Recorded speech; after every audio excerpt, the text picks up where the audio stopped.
Constance se tenait au milieu du salon, un mètre ruban à la main, tandis que sa mère, Eugénie Roland, glissait son doigt sur le mur en marmonnant quelque chose pour elle-même. Dans l'entrée, Anastasie resta figée, ses sacs de course à la main. Le lait, le pain, un paquet de pâtes. Tout cela lui parut soudain lourd et dénué de sens. On mettra une cloison juste ici, disait sa belle-mère. La pièce est grande, pourquoi en aurait-elle une pareille pour elle toute seule? On va diviser, et il y en aura assez pour tout le monde. Maman, et si elle refuse, demanda doucement Constant. Elle ne refusera pas. Et si elle commence à faire des histoires, on la mettra dehors, c'est tout. Quand on se sera débarrassé de cette Anastasie, tu verras comme on respirera mieux. Le sac contenant la brique de lait glissa et s'écrasa sur le sol. Ils se retournèrent tous les deux. Tu es là depuis longtemps? Constant sursauta, comme s'il venait de se brûler. Assez longtemps, dit Anastasie. Qu'est-ce que vous mesurez?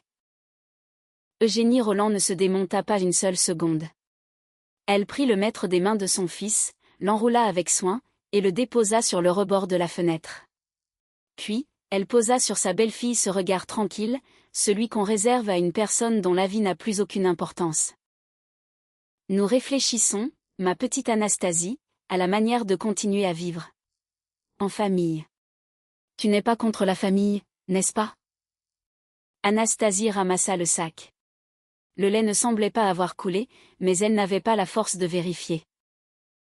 C'est mon appartement, dit-elle. C'est ma grand-mère qui me l'a laissé. Il n'y a rien à diviser ici. À toi, bien sûr, fit la belle-mère d'un geste apaisant de la main. Qui dit le contraire? Mais soyons honnêtes. Qui a installé la cuisine? C'est nous. Le canapé sur lequel tu dors, qui l'a acheté? C'est nous, Constant et moi. La rénovation de la salle de bain, avec l'argent de qui? Le nôtre aussi. Alors, sur le papier, l'appartement est peut-être à toi, mais en réalité, il est à tout le monde. Je ne vous ai jamais rien demandé. On ne t'a pas posé la question, intervint Constant. Maman a aidé de bon cœur, et maintenant tu fais la fine bouche. Anastasie déplaça son regard de son mari à sa belle-mère. Il y avait quelque chose de répété dans cette scène, une sorte de pièce bien rodée. Il se relayait avec une fluidité parfaite, et les arguments sur la cuisine et le canapé étaient arrivés bien trop vite. Je suis fatiguée, dit-elle. Pas maintenant, s'il vous plaît. Bien sûr, repose-toi, sourit Eugénie Roland. Je viens justement de mettre la bouilloire en marche. Le soir, sa belle-mère ne partit pas. Elle installa ses affaires dans la petite pièce, celle qu'Anastasie utilisait comme débarras et qu'elle rêvait de transformer un jour en chambre d'enfant. Un pull qui n'était pas à elle pendait maintenant au dossier d'une chaise. Sur une étagère, une crème pour les mains à l'odeur écœurante de muguet avait fait son apparition, et trônait désormais dans la salle de bain, juste à côté de la brosse à dents d'Anastasie. Maman va rester un petit peu avec nous, annonça Constant sans la regarder. Une canalisation a éclaté chez elle. Il y a des travaux. Quelle canalisation? Hier encore, tu me disais que tout allait bien chez elle. Eh bien, ça a éclaté aujourd'hui. Pourquoi tu me fais un interrogatoire? Anastasie voulut protester, mais son mari était déjà parti dans le salon et avait monté le son de la télévision. La conversation était terminée, sans qu'elle y ait pris part. La nuit, allongée dans son lit, elle écoutait les allées et venues de sa belle-mère de l'autre côté du mur. Une armoire grinça, des papiers se froissèrent. Puis, le silence se fit, et, étrangement, ce silence était plus angoissant que les bruits. Le matin commença avec un dossier posé sur la table de la cuisine, un simple dossier en carton, avec des lacets. Eugénie Roland était assise devant, tel un comptable penché sur son bilan annuel, et elle arrangeait des papiers en petites piles bien nettes. « Qu'est-ce que c'est » demanda Anastasie en se servant un verre d'eau. « Ce sont, ma chère, nos investissements, dit la belle-mère en dénouant les lacets. Je suis une femme très organisée, tu sais, je garde tout. Voici le reçu pour les meubles de cuisine. Voilà la facture pour les fenêtres. Tu te souviens, Quand on a fait installer le double vitrage? Et ça, c'est pour le carrelage de la salle de bain. Ça commence à faire une jolie somme. Vous avez gardé tous les reçus pendant tout ce temps? Bien sûr. La vie est pleine de surprises. Eugénie Rolland ajusta ses lunettes. On a fait le calcul avec Constant. Il s'avère qu'on a tellement investi dans cet appartement que, en toute conscience, une part nous revient. Au moins une chambre. Anastasie regardait les piles de papiers impeccables, et sentait un froid glacial l'envahir. Ce n'étaient pas les émotions d'une belle-mère vexée, c'était une opération préparée de longue date. Quelqu'un avait collectionné ces bouts de papier pendant des années, sachant pertinemment qu'un jour, ils serviraient. C'étaient des cadeaux, dit doucement Anastasie. Vous l'avez dit vous-même, pour le mariage, pour la pendaison de crémaillère, c'est pour vous, les enfants. Vivez heureux. Je me souviens de vos paroles. On dit beaucoup de choses, répondit sa belle-mère en haussant les épaules. Les paroles s'envolent, mais un reçu, lui, il reste, avec son tampon. Constant? Anastasie se tourna vers son mari qui entrait dans la cuisine. Tu participes sérieusement à ça? Constant se servit un café et s'assit, le regard fixé sur sa tasse. Et alors? Maman a raison, on a participé financièrement. C'est un 3 pièces, mais il n'est qu'à ton nom. Où est la justice là-dedans? La justice, c'est que c'est l'appartement de ma grand-mère. C'était le sien, maintenant c'est celui de la famille, trancha la belle-mère. Et arrête ton cinéma. Nous sommes des adultes, nous allons régler ça à l'amiable. Mais si tu ne veux pas de la manière douce, ce sera la manière forte. Elle prononça ces mots avec un naturel déconcertant, comme si elle proposait de choisir entre le thé et le café. Et ce ton si banal fit parcourir un frisson glacé dans le dos d'Anastasie. Anastasie partit travailler, mais elle fut incapable de se concentrer de toute la journée. Les chiffres sur ses rapports se brouillaient, ses collègues lui posaient des questions et elle hochait la tête à contretemps. Une seule pensée tournait en boucle dans sa tête, ce n'était pas une idée spontanée. Le dossier était trop épais, leur plan était trop précis. Le soir, elle rentra plus tôt que d'habitude. La clé tourna sans bruit dans la serrure, et Anastasie entra sans appeler personne. Des voix provenaient de la cuisine. Sa belle-mère et Constant y étaient assis, pensant être seuls. Anastasie s'apprêtait à se manifester, quand elle s'arrêta net. Quelque chose dans l'intonation de sa belle-mère la cloua sur place, dans l'entrée, la poussant à ne pas se trahir. « Ne t'inquiète pas comme ça, disait Eugénie Rolland. Tout se passe comme prévu. L'important, c'est qu'elle ait des souvenirs vagues de ses cadeaux. Ce n'est pas pour rien qu'on lui a offert toutes ces choses pendant des années. On a offert, et maintenant on présente la facture. C'est bien joué, non? Constant eut un petit rire. Franchement, maman, tu es maligne. Je n'y aurais jamais pensé tout seul. Anastasie se tenait là, retenant sa respiration. Son cœur battait si fort qu'elle avait l'impression qu'on pouvait l'entendre depuis la cuisine. Évidemment, poursuivit la belle-mère, satisfaite. J'ai eu cette idée il y a bien longtemps, dès que vous vous êtes mariés. J'ai tout de suite compris que cet appartement était une trop bonne occasion pour la laisser passer. Alors j'ai commencé à investir, en gardant précieusement chaque ticket de caisse. Et maintenant, ce dossier en carton va nous permettre de récupérer tout l'appartement. Et si elle va voir un avocat? Quel avocat? Ricana la belle-mère. Je me suis déjà arrangée avec Vincent Antoine. C'est un homme d'expérience, il saura tout présenter comme il faut. Il viendra, apportera les papiers, et elle signera sans même comprendre. Et si elle se rebiffe, on lui mettra la pression, en famille. Tu es son mari, tu en as le droit. Anastasie recula lentement sur la pointe des pieds, retourna vers la porte, sortit sans un bruit sur le palier et la referma doucement. Adossée au mur, ses jambes tremblaient. Alors c'était donc ça. Les cadeaux n'étaient pas le fruit de la générosité. Tout avait été calculé, depuis le premier jour. Elle resta sur le palier environ 5 minutes, pour reprendre ses esprits. Une voisine, Madame Lucie, passa avec un sac poubelle. Anastasie, ma petite, pourquoi es-tu si pâle, demanda-t-elle avec sollicitude. Tu as une mine affreuse. Je suis fatiguée, Madame Lucie. Tout va bien. Fais attention à toi. D'ailleurs, ta belle-mère, je vois qu'elle vient souvent ces derniers temps. Hier, elle est venue avec un homme, très distingué, avec une mallette. J'ai cru que c'était un agent immobilier.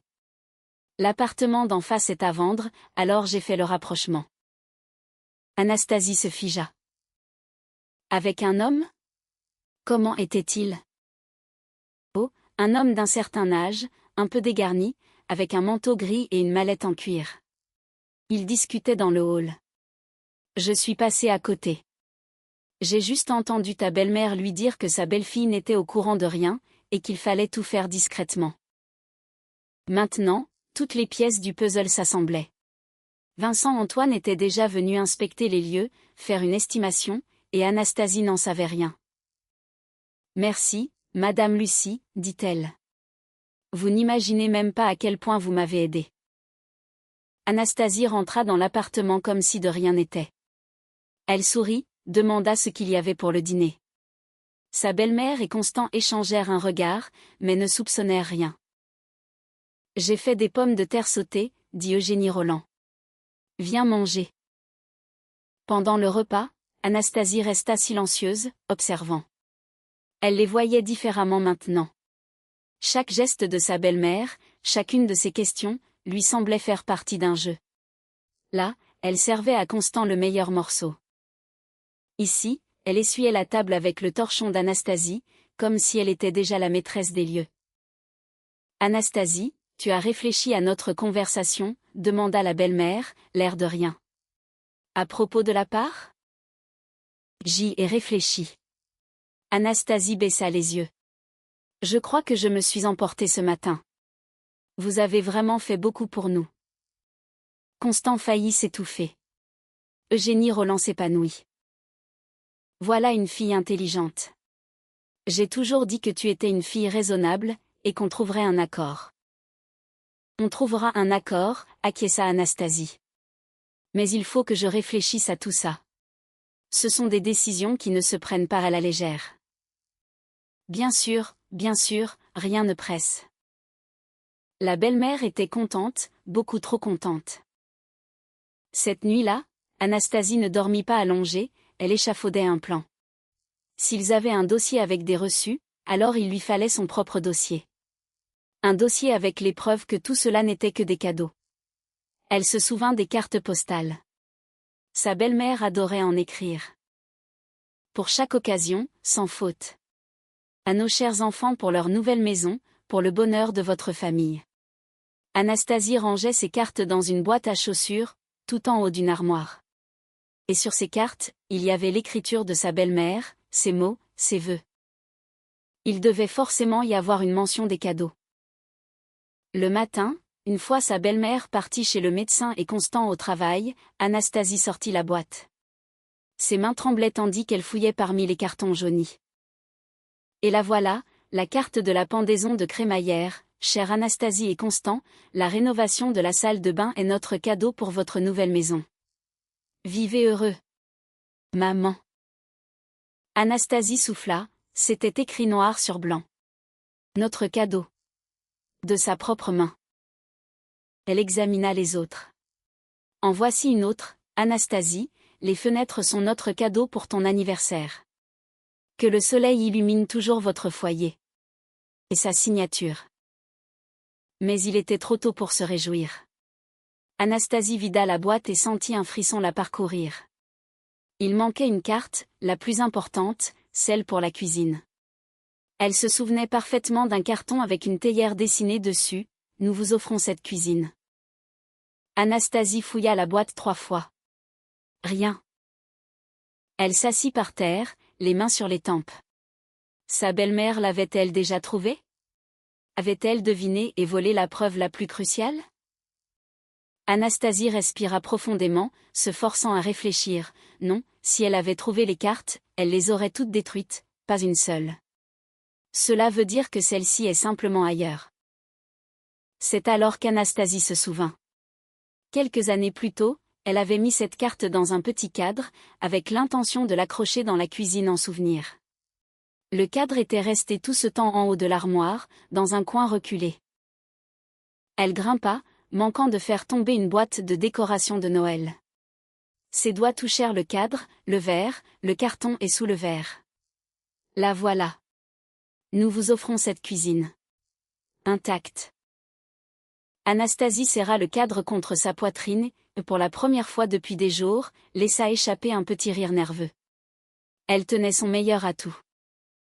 Anastasie prit en photo chaque carte avec son téléphone. Séparément, en gros plan, pour que chaque lettre soit lisible. Puis elle les remit en place, mais cacha la boîte ailleurs. Dans son armoire à elle, sous une pile de linge de lit, là où sa belle-mère n'irait pas fouiller. Elle y ajouta le cadre avec la carte de la cuisine, par précaution. Dans la journée, Constant appela. Sa voix était étrange, fébrile. « Tu es à la maison ? » ? « Oui. » »« Pourquoi ? » ?»« Pour rien. » »« Écoute, il y a un truc jeudi, quelqu'un va passer pour des papiers. Il faut que tu sois là. » »« D'accord. Jeudi. » Anastasie s'efforça de garder une voix neutre. « C'est qui, cette personne ? » ?»« Pour des questions d'immobilier. Une connaissance de maman. » »« Ne t'inquiète pas, ce n'est rien de grave. Juste quelques papiers à signer. » »« Très bien, » dit Anastasie. « Je serai là. » Elle raccrocha et regarda le calendrier. Jeudi. Elle avait donc 2 jours. Vincent Antoine viendrait jeudi avec les documents, et il comptait sur elle pour tout signer les yeux fermés. Constant lui avait révélé la date lui-même, de son plein gré. Eh bien, merci pour ça. À midi, il se produisit une chose à laquelle Anastasie ne s'attendait pas. Sa belle-mère rentra plus tôt et la surprit près de l'armoire. Anastasie était en train de déplacer la boîte quand une carte tomba par terre.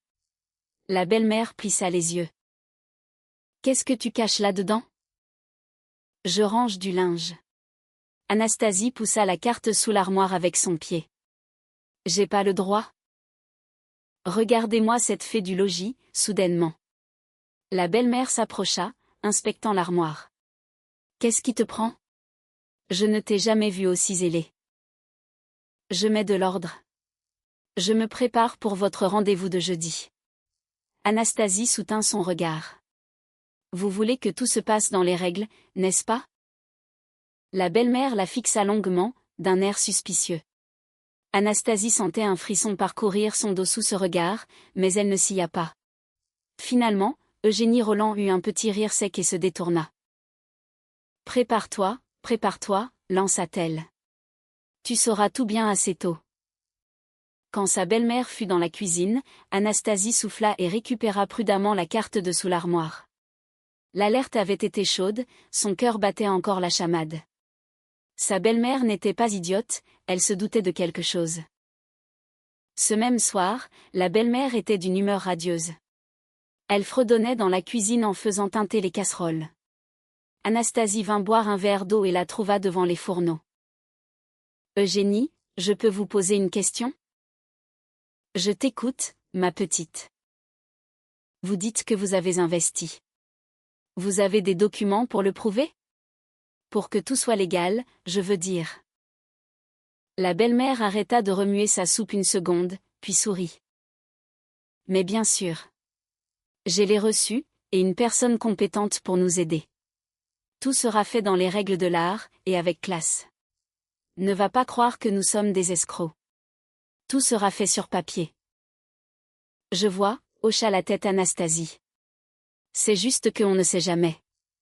Les temps sont durs, tout le monde essaie d'arnaquer tout le monde. » « Exactement. » La belle-mère la menaça de sa cuillère. « C'est pour ça qu'il faut rester soudé avec sa famille. La famille ne te laissera jamais tomber. » Anastasie faillit lui éclater de rire au nez. La famille ne te laissera jamais tomber. Elle se servit son verre d'eau en silence et retourna dans sa chambre. Sa famille, qui discutait à voix haute dans sa propre cuisine de la meilleure façon de la dépouiller. Le soir, Constant laissa son téléphone en charge dans le couloir et partit prendre sa douche. Anastasie passait par là quand l'écran s'illumina. Un message venait d'arriver. Elle ne voulait pas fouiner, mais le nom de l'expéditeur lui sauta aux yeux, Vincent A., agent IMO. Anastasie se figea. Elle jeta un regard rapide autour d'elle, le bruit de l'eau coulait toujours dans la salle de bain. Elle prit le téléphone. Le message était court, tout est prêt. Je serai là jeudi à 14h. Dites à la propriétaire de ne pas s'inquiéter, je lui expliquerai tout en douceur. Au-dessus, l'historique de la conversation. Constant avait écrit, elle a l'air d'accord, mais ma mère a peur qu'elle change d'avis au dernier moment. La réponse, elle ne changera pas d'avis si les choses sont bien présentées. J'ai l'habitude. Donc, Constant communiquait directement avec ce Vincent Antoine. Ce n'était pas juste une connaissance de maman. Son mari était impliqué jusqu'au cou, au courant de la moindre virgule. Le bruit de l'eau cessa. Anastasie reposa vivement le téléphone à sa place, écran vers le bas, comme il était. Son cœur battait à tout rompre. Constant sortit de la salle de bain en s'essuyant les cheveux. « Qu'est-ce que tu fais là ?» demanda-t-il. « Rien, j'allais juste boire un verre d'eau. » Anastasie se dirigea vers la cuisine. Ses mains tremblaient légèrement, mais elle connaissait désormais l'essentiel. Ils étaient tous les deux de mèche, et il lui restait encore une journée. Le lendemain, Anastasie décida de découvrir qui était vraiment ce Vincent Antoine. Pendant que sa belle-mère faisait la sieste, Anastasie remarqua une carte de visite sur sa table de chevet. Elle ne jeta qu'un coup d'œil rapide, la porte de la chambre était entr'ouverte. La carte était bien en évidence, Vincent Antoine, service juridique et immobilier, gestion de transactions immobilières, suivi d'un numéro de téléphone. Anastasie nota le numéro. Plus tard, une fois sortie dans la cour de l'immeuble, elle l'appela d'un autre téléphone, sans se présenter comme étant de la part de sa belle-mère ou de Constant. « Allô ?» répondit une voix d'homme, pleine d'assurance. « Bonjour. Monsieur Vincent Antoine ? On m'a recommandé vos services pour une affaire d'appartement. » « Oui, je vous écoute. » « Dites-moi, vous occupez-vous des formalités de cession de part ? La situation est un peu délicate. Des membres de la famille souhaitent faire enregistrer une partie de l'appartement à leur nom. C'est dans mes cordes. Mais il me faut une base légale, un acte de donation, une reconnaissance de dette, quelque chose. On ne peut pas simplement transférer une part. Il faut le consentement de la propriétaire. Êtes-vous la propriétaire ? Je suis la propriétaire, dit Anastasie. Le problème, c'est que personne ne m'a demandé mon consentement. Un silence s'installa à l'autre bout du fil. Je ne comprends pas très bien, dit prudemment Vincent Antoine. Une dame, Eugénie Roland, m'a contacté en m'expliquant que c'était une affaire de famille, que tout le monde était d'accord, et qu'il ne restait plus qu'à formaliser les choses. Elle m'a montré des reçus pour des sommes importantes. L'idée était que la propriétaire cédait volontairement une partie de son bien en échange de ses investissements. La propriétaire, c'est moi, dit doucement Anastasie. Et je n'ai absolument pas l'intention de céder quoi que ce soit volontairement. Quant aux reçus, ils correspondent à des cadeaux qu'on m'a faits. J'ai même des cartes postales où tout est écrit de sa main, nous vous offrons en cadeau. Vous comprenez ? Le silence fut long. Bon, finit-il par dire, il semblerait qu'on m'ait induit en erreur. Je suis un professionnel honnête et je ne participe pas à ce genre de manigance. Si la propriétaire s'y oppose, il n'y aura aucune transaction. Pour qui me prenez-vous ? Je ne vous prends pour personne, dit Anastasie. Je veux simplement que vous veniez jeudi, pour voir la situation de vos propres yeux. Jeudi ? Répéta-t-il. Oui, ils ont fixé le rendez-vous pour jeudi. Ils pensent que je vais signer sans réfléchir. Venez, mais ne leur dites pas que nous nous sommes parlé. Laissez les choses se dérouler comme ils l'ont prévu. Je vous montrerai les cartes, et vous déciderez par vous-même si cette affaire est honnête ou non. Vincent Antoine resta silencieux un instant. Vous savez, dit-il enfin, en des années de carrière, j'en ai vu des choses, mais une belle-mère et son fils qui s'allient pour dépouiller leur propre belle-fille de cette façon. D'accord, je viendrai. Et si tout est comme vous le dites, je refuserai de poursuivre devant eux. Ma réputation vaut plus que leur argent. Merci, souffla Anastasie. Vous n'imaginez pas ce que cela représente pour moi. Elle raccrocha et resta un moment dans la cour, les yeux levés vers les fenêtres de son appartement. Derrière le voilage, elle aperçut l'ombre de sa belle-mère qui arpentait les lieux, se comportant en maîtresse, convaincue de sa victoire. Dès le lendemain, elle découvrirait son erreur. Ce soir-là, Anastasie entendit quelque chose qui confirma définitivement ses pires craintes. Elle faisait la vaisselle dans la cuisine quand, de la grille de ventilation au-dessus de la cuisinière, des voix lui parvinrent, faibles mais audibles. Sa belle-mère et Constant étaient dans la pièce à côté et pensaient sans doute que personne ne pouvait les entendre derrière la porte fermée. Mais l'ancien conduit de ventilation agissait comme un porte-voix. Anastasie entendait presque chaque mot. Elle s'immobilisa, une assiette à la main, de peur de faire le moindre bruit. Et une fois qu'elle aura cédé sa part, disait la belle-mère, je vendrai mon appartement, je te donnerai l'argent, et on pourra enfin vivre tranquillement. Elle n'aura qu'à se tasser dans sa petite chambre, ou même à déguerpir. Bon débarras. Mais comment on la mettra dehors, demanda Constant. Comment? Comment d'abord, on obtient la part, et le reste suivra tout seul. Le plus important, c'est la première étape. Si elle signe le papier, la moitié du travail est faite. Après, on finira le travail. Anastasie posa doucement l'assiette. Elle comprenait maintenant avec une certitude absolue, la menace entendue le premier soir n'était pas en l'air. La part n'était qu'un début. Une fois celle-ci obtenue, sa belle-mère et Constant comptaient la chasser de sa propre maison, petit à petit. Elle ferma le robinet et resta immobile dans le silence. Il n'était plus question de reculer, pas d'un seul pas. Le soir, l'ambiance dans l'appartement était presque festive. La belle-mère avait cuisiné des tartes. Constant était d'une gentillesse inhabituelle. Il savourait déjà par avance la journée de jeudi. Anastasie, et si on allait à la maison de campagne ce week-end? Proposa Constant. On ferait un barbecue. Pour fêter ça. On est réconciliés, non? D'accord, accepta Anastasie. Mais réglons d'abord nos affaires. On va les régler, assura la belle-mère en lui tendant la part de tarte la plus dorée. Jeudi, tout sera réglé. Un homme très compétent viendra, il expliquera tout clairement, tu signeras quelques papiers, et on vivra heureux. Et c'est quoi, ces papiers? Demanda Anastasie avec innocence. Histoire de savoir ce que je signe. Oh, des broutilles, des formalités, répondit la belle-mère d'un geste de la main. Un accord stipulant que nous jouissons conjointement du logement, pour que tout soit équitable. Anastasie hocha la tête et croqua dans la tarte. Jouissance conjointe. Une belle expression pour dire qu'on allait priver quelqu'un de son toit.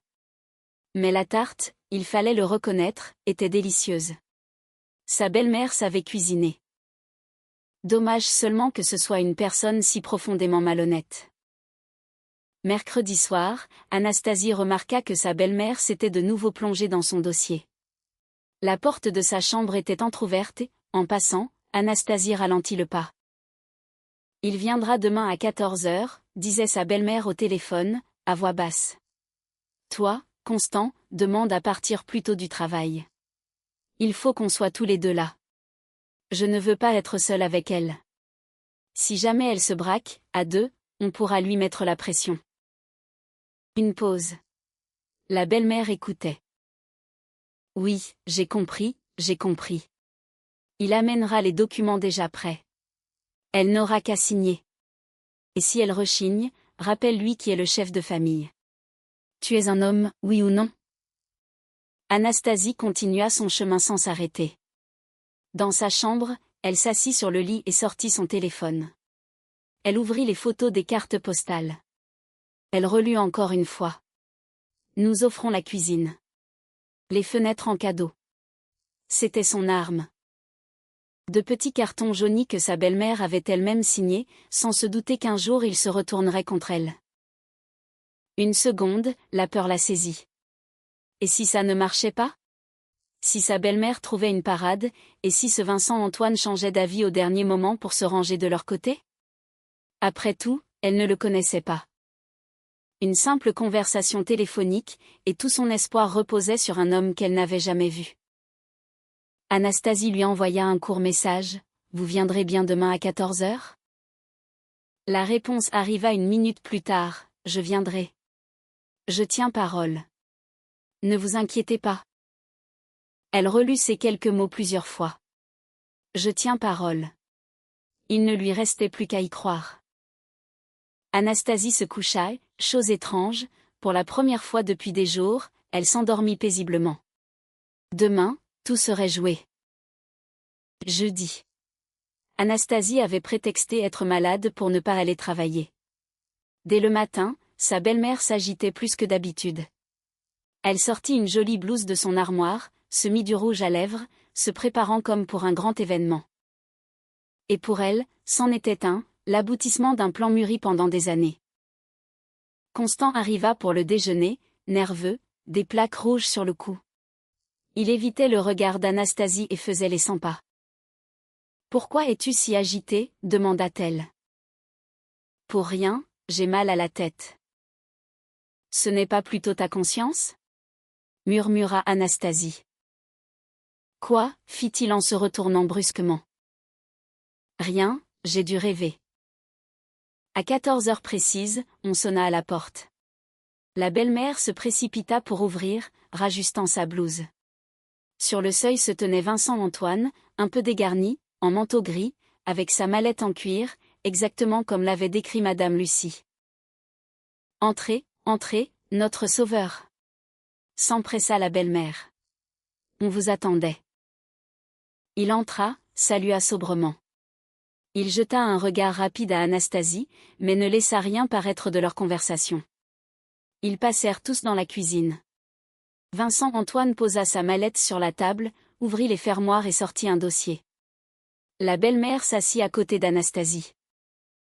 Constant s'installa en face. « Bien, » dit la belle-mère en se frottant les mains, « commençons. Anastasie est une fille raisonnable, elle comprend tout. Vincent, expliquez-lui simplement de quoi il retourne. » Le juriste se racla la gorge et étala les documents. « Alors, voilà. On m'a présenté la situation de la manière suivante. La propriétaire du logement, dit-il en désignant Anastasie du Menton, a l'intention de céder une partie de son appartement en contrepartie des investissements financiers réalisés par Madame Eugénie Roland et son fils. Est-ce exact ? C'est tout à fait exact, opina la belle-mère. Nous avons tellement investi. Voici les reçus. J'ai vu les reçus, dit-il. Des sommes considérables. Mais j'ai une question pour la propriétaire. Il se tourna vers Anastasie. Dites-moi, consentez-vous réellement et volontairement à céder une part de votre bien ? Un silence tomba dans la cuisine. La belle-mère se crispa, mais força un sourire. Non, dit calmement Anastasie. Je ne suis pas d'accord. Comment ça, tu n'es pas d'accord ? Sursauta la belle-mère. Anastasie, nous avons tout discuté.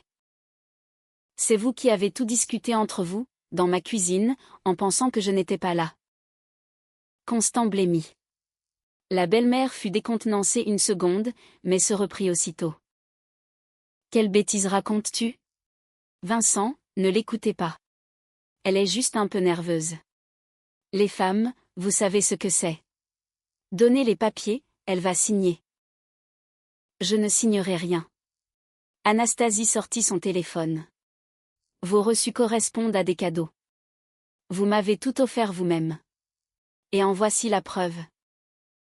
Elle posa le téléphone sur la table, écran vers le haut. Première photo. Une carte postale. Nous vous offrons cette cuisine, pour que votre maison sente toujours bon. Maman. Lisez, Monsieur Antoine. C'est son écriture. Et en voici une autre. Anastasie fit défiler les photos. Les fenêtres, notre cadeau pour ton anniversaire. Toujours sa main. Tout ce pourquoi elle présente des reçus aujourd'hui a été offert volontairement, avec des cartes et des vœux de bonheur. Vincent Antoine prit le téléphone, examina attentivement les photos, l'une après l'autre. Son visage se durcissait à chaque seconde. « C'est votre écriture ?» demanda-t-il à la belle-mère en lui montrant l'écran. « Je sais. » Eugénie Roland perdit soudain tous ses mots. « Ce ne sont que des cartes. De la politesse. On écrit n'importe quoi pour les fêtes. »« Nous offrons » lut-il à voix haute. C'est écrit noir sur blanc, « offrons ». Cela, madame, s'appelle un don manuel. Vous avez offert, c'est bien. Un cadeau ne se réclame pas en retour, et encore moins ne se convertit en part d'un appartement. Réalisez-vous dans quoi vous avez tenté de m'entraîner? Mais ne l'écoutez pas, s'écria la belle-mère en se levant. Elle vous manipule. Constant, dis-lui quelque chose. Mais Constant restait muet. Il fixait le téléphone, les cartes, et semblait seulement réaliser que sa mère n'avait pas seulement fait une erreur, mais qu'elle l'avait entraîné, lui aussi, dans son mensonge. Maman, balbutia-t-il, tu avais dit que tout était en règle. Tais-toi, aboya la belle-mère. Ne dis rien. Elle se tourna vers le juriste. Vincent, nous avions un accord. Je vous ai payé pour votre travail. Rédigez l'acte et n'en parlons plus. Je vous rendrai votre argent, dit-il froidement en refermant sa mallette. Au centime près. Je ne participerai pas à ça. Vous m'avez manipulé, en présentant l'affaire comme si la propriétaire était consentante. C'est une tromperie. Je travaille dans ce milieu depuis 20 ans, et je ne salirai pas mon nom pour votre escroquerie. Il se leva. Jeune homme, s'adressa-t-il à Constant, vous devriez réfléchir à la personne avec qui vous faites équipe dans cette affaire, et à celle que vous avez trahie.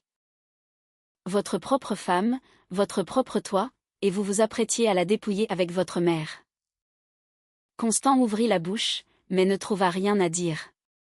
Il était assis là, rouge, en sueur, anéanti. Au revoir, dit Vincent Antoine en faisant un signe de tête à Anastasie. Et un conseil, madame la propriétaire, mettez ces gens dehors. Mettez-les dehors gentiment, avant que ça ne se termine mal. La porte se referma derrière le juriste. Le silence envahit la cuisine, seulement troublé par le goutte-à-goutte du robinet. La belle-mère se tenait au milieu de la pièce, respirant lourdement, son regard allant d'Anastasie à son fils. Alors comme ça, tu écoutais aux portes, siffla-t-elle. Ingrate. On t'accueille dans la famille, et toi? Accueillie? Anastasie se leva. Vous avez commencé à vouloir mon appartement dès le premier jour. J'ai tout entendu, Eugénie. Absolument tout. Comment vous vous réjouissiez que mes souvenirs des cadeaux soient flous? Comment vous avez monté ce plan dès notre mariage? Je l'ai entendu de mes propres oreilles. La belle-mère se tut. Elle venait de comprendre que sa belle-fille ne connaissait pas que des bribes, mais toute l'histoire. C'est la faute de Constant, déclara-t-elle soudain. C'est lui qui a eu l'idée. Moi, je ne suis qu'une mère. Je fais ça pour mon fils. Moi? S'emporta Constant. C'est toi qui m'as entraîné là-dedans. Cet appartement est une trop bonne occasion pour la laisser passer. Ce sont tes mots. Tais-toi, imbécile. Et les voilà qui se hurlaient dessus au milieu de la cuisine d'Anastasie, se pointant du doigt, se rejetant la faute, tandis qu'Anastasie les regardait avec un calme étrange. Les deux personnes qui avaient voulu lui prendre sa maison étaient en train de s'entre-déchirer. Assez, dit Anastasie. Sa voix n'était pas forte, mais ils se turent tous les deux. Vous avez fini de crier. Maintenant, écoutez-moi. C'est mon appartement. J'en suis l'unique propriétaire. Il n'y aura jamais ni part, ni accord. Jamais. Anastasie, soyons raisonnables, la belle-mère adoucit le ton, essayant une approche plus mielleuse. Nous sommes de la même famille. Faites vos valises, Eugénie. Votre pull sur la chaise, votre crème dans la salle de bain. Je ne veux plus voir une seule de vos affaires ici dans une heure. Tu n'as pas le droit, cria de nouveau la belle-mère. Si. C'est mon appartement, et c'est moi qui décide qui y vit. Et vous, vous n'êtes personne ici. Juste une invitée qui a pris un peu trop ses aises. La belle-mère suffoqua d'indignation. Elle cherchait ses mots, mais ils ne venaient pas. Tous ses plans, tous ses reçus, tout son jeu qui avait duré des années venait de s'effondrer en l'espace d'une heure. Constant, tu ne vas pas rester là à ne rien faire?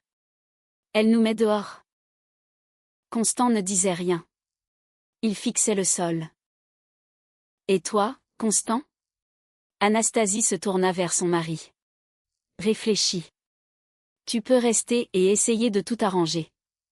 Ou tu peux partir avec ta mère. Mais si tu restes, ce sera à mes conditions.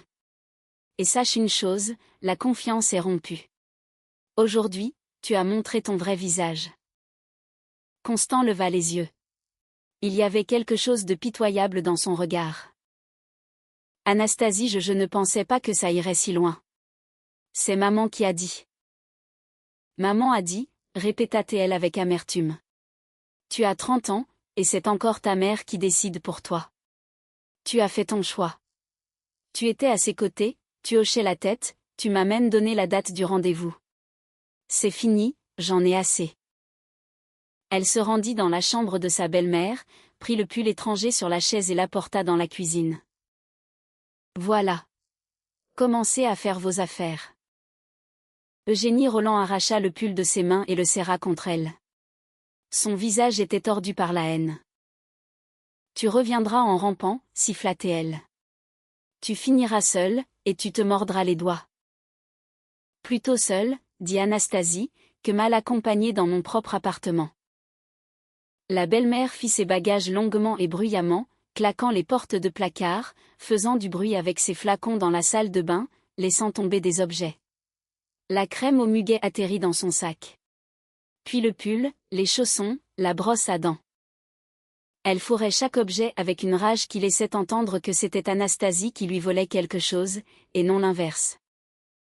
On s'est sacrifié toute notre vie, marmonnait-elle. Et elle arrive et prend tout ce qui est prêt. Ce qui était prêt, c'est l'appartement de ma grand-mère, fit remarquer Anastasie depuis le seuil de la porte. Celui que vous convoitez depuis 10 ans, Eugénie. Constant était assis dans la cuisine, immobile. Sa mère lui cria plusieurs fois de faire ses affaires, mais il semblait cloué à son tabouret.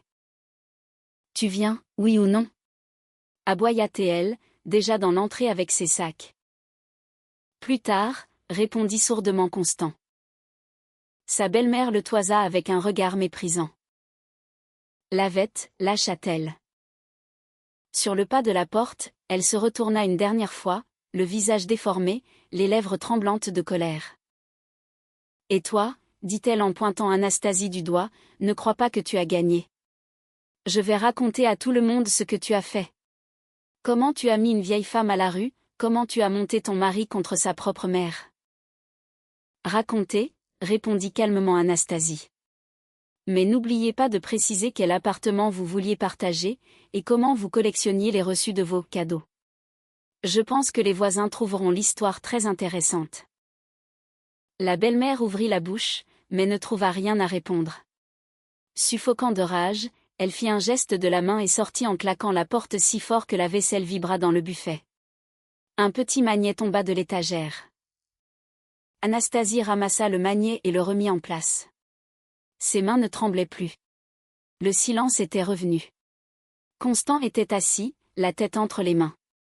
Anastasie le regarda sans ressentir ni colère, ni pitié.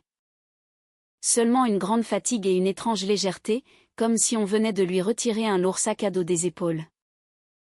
Anastasie, appela-t-il doucement. Pardonne-moi. Je suis un idiot. Je me suis laissé faire. Elle sait comment mettre la pression. Je sais qu'elle en est capable, dit Anastasie. Mais ça ne t'excuse pas. Tu n'as pas 10 ans. Tu es un homme, tu as ta propre tête, mais tu as préféré la confier à ta mère. Je vais tout arranger. Je te le promets. Ne me chasse pas. Anastasie resta silencieuse un long moment, puis s'assit en face de lui. Je ne te chasse pas, pour l'instant. Mais tu n'as plus la même femme. Celle qui te faisait confiance n'existe plus. Il faudra tout reconstruire, si tu en es capable. Et si tu ne le es pas, la porte est là. Ta mère te trouvera bien une petite place. Constant hocha la tête, les yeux baissés. Anastasie ne savait pas s'ils y arriveraient. Peut-être que oui, peut-être que non. Mais une chose était sûre, l'appartement resterait le sien, et désormais, elle serait la seule à décider qui y vivrait. Une semaine plus tard, Madame Lucie appela pour donner les dernières nouvelles, comme toujours. Anastasie, tu as entendu pour ta belle-mère ? Elle raconte à tout le quartier que sa belle-fille est un monstre et qu'elle l'a mise à la porte. Mais les autres voisines lui ont répondu, mais ce n'était pas votre appartement, qu'est-ce que vous vouliez y partager ? Elle s'est ridiculisée devant tout le monde, tu imagines ? Anastasie sourit. J'imagine, Madame Lucie. Et l'agent immobilier, j'ai entendu dire qu'il a raconté l'histoire à toutes ses connaissances, expliquant qu'elle avait monté une escroquerie et avait failli le compromettre. Maintenant, plus aucune agence sérieuse ne voudra travailler avec elle.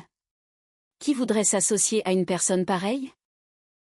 Anastasie raccrocha et s'approcha de la fenêtre. La cour était calme.